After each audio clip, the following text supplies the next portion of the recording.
আসসালামু আলাইকুম। আপনি চাইলে আপনার প্রিপেড মিটারের মেসেজ আসা মোবাইল নাম্বার চেঞ্জ করতে পারবেন।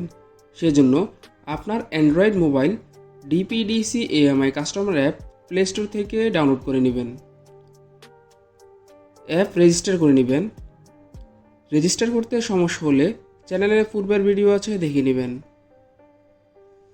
অ্যাপ রেজিস্টার হয়ে গেলে সাইন ইনের পরে হোম পেজে আপনার মিটারের বিস্তারিত তথ্য দেখতে পাবেন।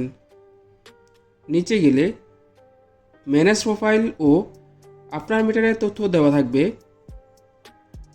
মোবাইল নাম্বার চেঞ্জ করতে হলে ম্যানেজ প্রোফাইলে ক্লিক করবেন।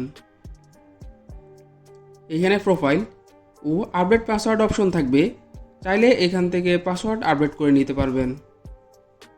এর নিচে মোবাইল নাম্বার ও এডিট আইকন দেখতে পাবেন, সেখানে ক্লিক করবেন।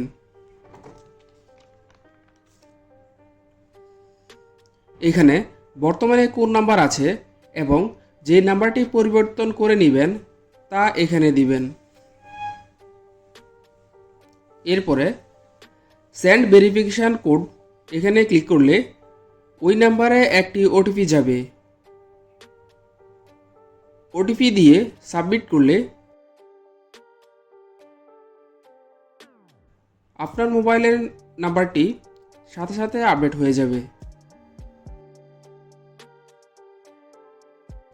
অ্যাপ ও মিটার সম্পর্কে বিস্তারিত জানতে চ্যানেলটি সাবস্ক্রাইব করে দিবেন, যাতে পরবর্তীতে গুরুত্বপূর্ণ ভিডিওগুলো দেখতে পারেন। আপনার কোনো মন্তব্য থাকলে কমেন্টসে জানাবেন। ধন্যবাদ।